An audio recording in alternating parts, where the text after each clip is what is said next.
This is a beautiful shloka.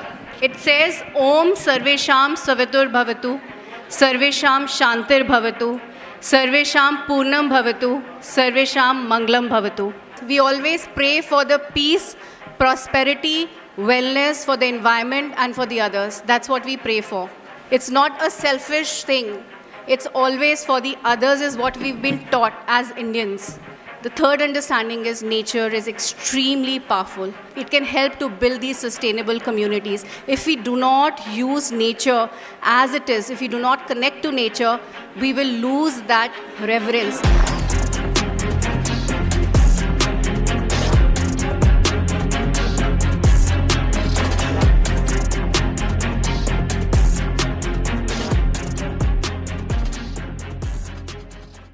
I'd like some energy diverted here. So just wanted to share my journey of Shunya. Shunya is what we gave to the world, and Shunya is what required today. We're all talking of the Mission 2070. We're talking about net zero. So that's the need of the hour.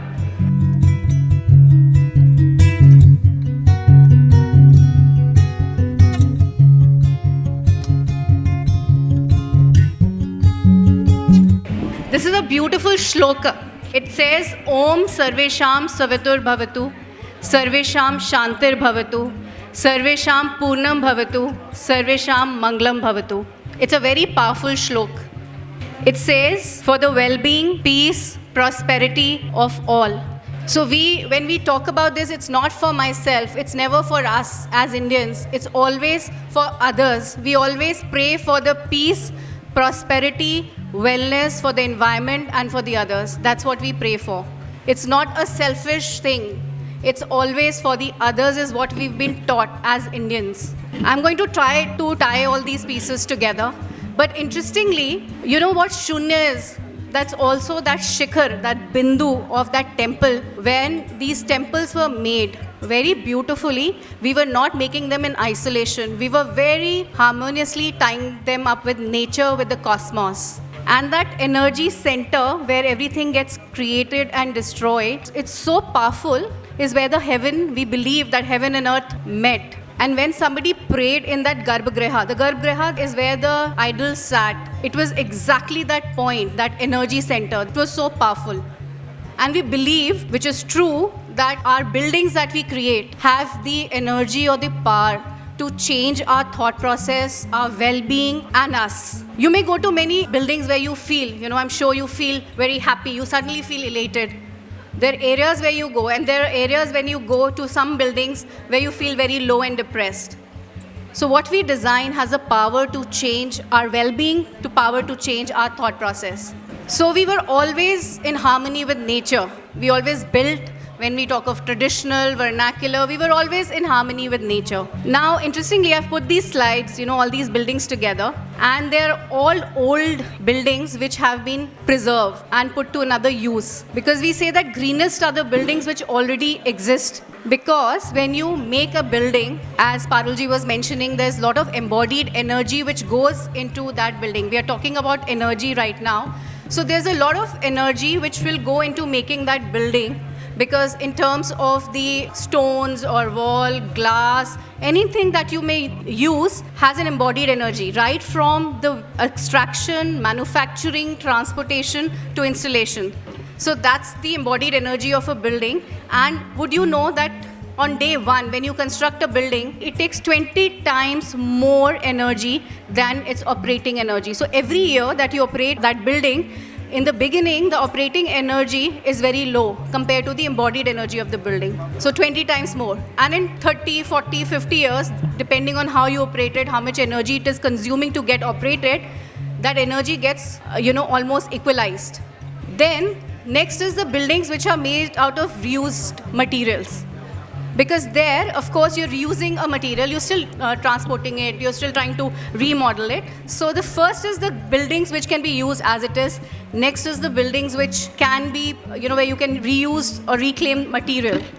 So this is what embodied energy of the building is. And nowadays, there are tools which are available which tell you the life cycle assessment of that product and of that building.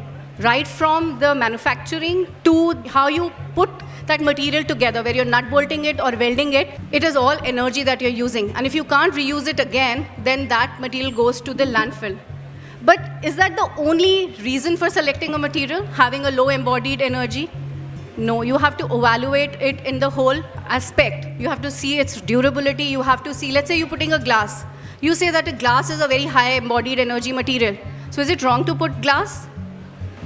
If you put glass and during its entire life cycle, it is able to save you more energy than what it used to get built or whatever, then of course it's a good product to use. Because why? You're saving on the electricity, you're saving on the artificial lighting, you're trying to connect people to nature, right? So you can't just discard. Previous speakers spoke about it, that you don't take things at face value. You try to evaluate any product that you're trying to use over its entire life cycle, see if it's replenishable, the way you use it makes a difference. If you're not bolting sections, if you're using the glass in a way that it can be put to another use once the building is discarded, then it's not bad.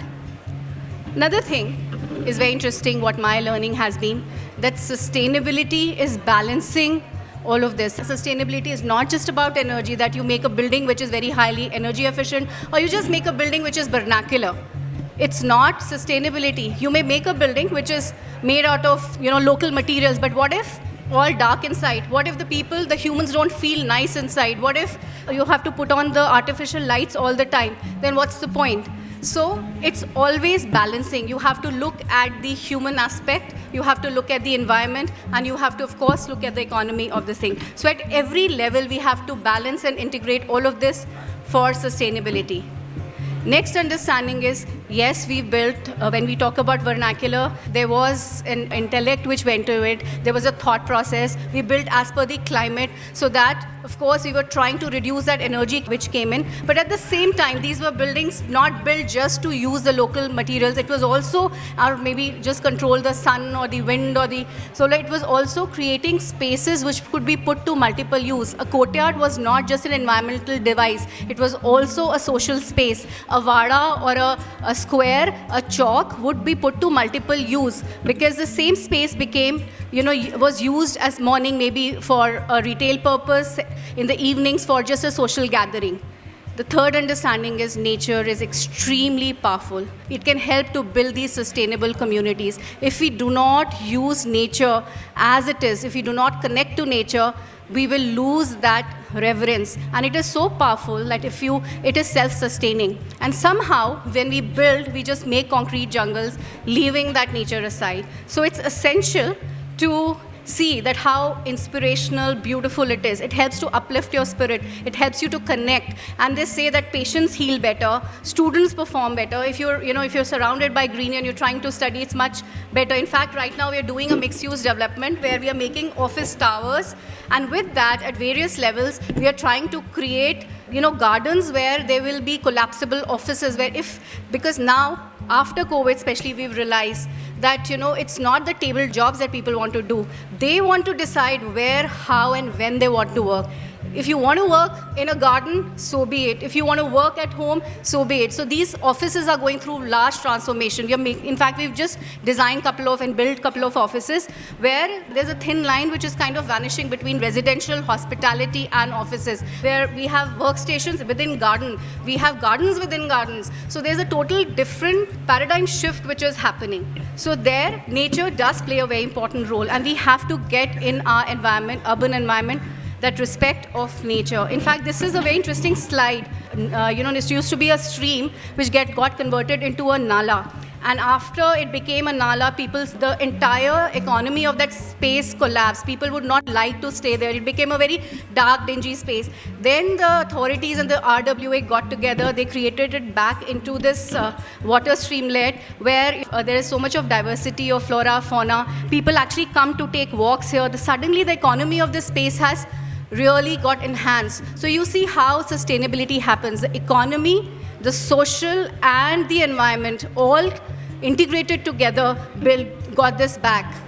So it's, in fact, one project where we've reduced the stormwater lines, the sewage systems by almost 70%. We're relying on this natural areas and greenery which is within our campus to do all that which we were earlier doing by pipes and all. So that has all become reused. This is a project where the developer wanted to build one building, and we convinced him to create 3 buildings which would shade each other, because that was the learning from our past, that when you shade buildings, especially in our climate, create these courtyards, they help to lower the temperature of that surface area of the walls. And then we created this nature's walk, a green area, a social space where people would come. These are actually 3 office towers where people would come interact.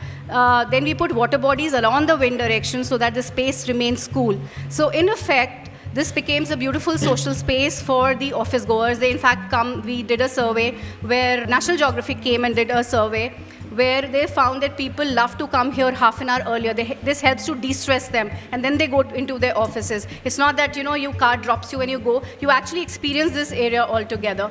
This project, we actually normally, you would have about एक छोटा कमरा 150-200 square foot, 1 ton of air conditioning आप use करते हो. यहाँ हम 800 square foot area, just 1 ton of air conditioning. Just by the way we oriented the building, just by the way how we insulated the envelope. We were running on a very tight budget. It was a very tight budget for this project. The developer was not interested to make any high energy efficient or whatever building, because ultimately those benefits would have gone to the tenants. But we convinced him, we said we'll use that minimum budget to give you a building which is an energy efficient building, and at the same time we look at the social aspects, that we created a beautiful community. We looked at nature, we got nature inside, on the terraces, on the ground, and it's a beautiful social space which got created. It's a low budget, so you see all the tiles and the stones which were used in the lift lobbies, all the wastages were used for the landscaping. We used all the waste materials for the landscaping.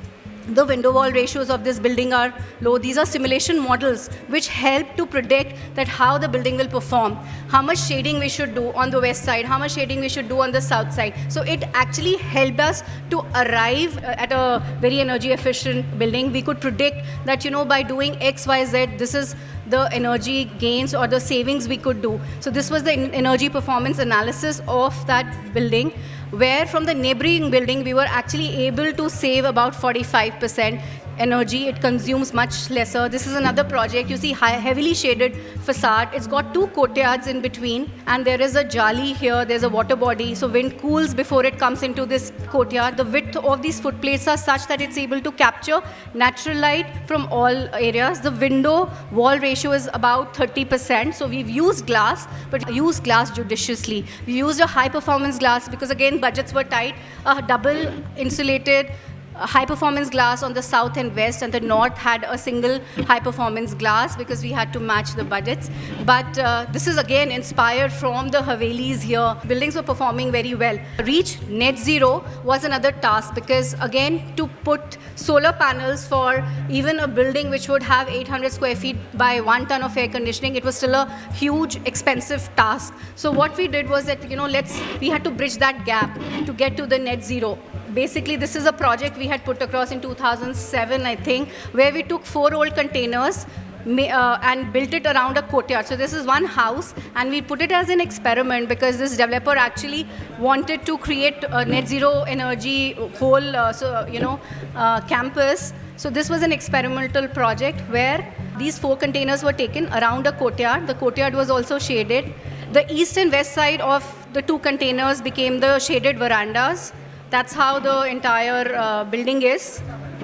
So it's got an entrance lobby on the south side, kitchen and a toilet, and that's how these containers are there. So the entire house revolves around that central courtyard. And then, so now to achieve net zero, this is what we did.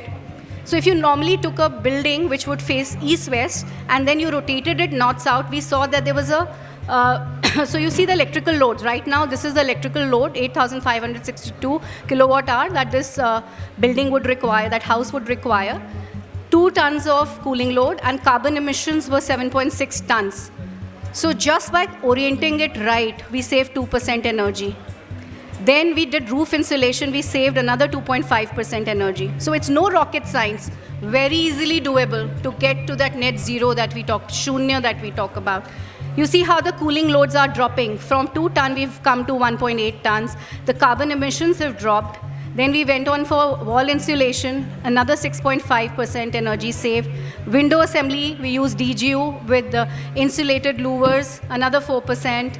We went in for window wall ratios of only 25%, 4.5% saving. Then the entire glazing, which was like the bigger glazing was facing the courtyard rather than the south side and the west side. Then there were daylight controls that we did, another 6% saving. Shading devices on the courtyard, another 5.5% saving. And the courtyard also had some water body to help in the evaporative cooling. Natural ventilation, because many months in a year you don't really need air conditioners, 9% energy saving. Solar ACs, another 20% saving. And you see from cooling loads of 2 ton, we got down to 0.8. And then we also use energy efficient equipments. In effect, using all of these, we were able to achieve net zero by just putting the solar panels on the rooftop, the surface area we really had. So one, we lowered the energy consumption of that building to the bare minimum that it really required, and then that got supplied through the solar panels. But that was not it. It's not just about energy. It's saving water, energy. So everything, it had to be shunya. Zero water, zero waste, and zero energy. We also had a family staying here who would use solar cooker to cook the food, and the manure would go into the vegetable garden that we had just next to this building. So 3 kilowatt of solar power is what we needed. So that's zero waste, zero water, and zero energy. And then beautiful, flora, fauna, and diversity that you get here. So this was and all the furniture that you see is from Kabadi Bazaar, remodeled. All the doors and all that you see are recycled doors. So this was just an experimental project that you see. And now we're doing a couple of projects which are net positive, not only net zero, and it's very easily achievable, shunya. So this is a project in Calcutta, and we're developing it with a solar panel manufacturer where we have terrace garden at various floors. We have all the workstations on the northeast side and all the cabins on the south side where you have these solar panels installed as facade elements, BIPV. And the way it is that they still get light inside. The cabins get the light inside. Even the outdoor areas, if you see, this area is called Borrowed Landscape, where we have a marshy land, and we've taken permission from the government that, this entire space, so the plot looks bigger than what it is. And we have installed solar panels, shading solar panels as sitting areas for people. So that's the section of the project. This is how the solar panels will be, that's how we're talking to the government for this.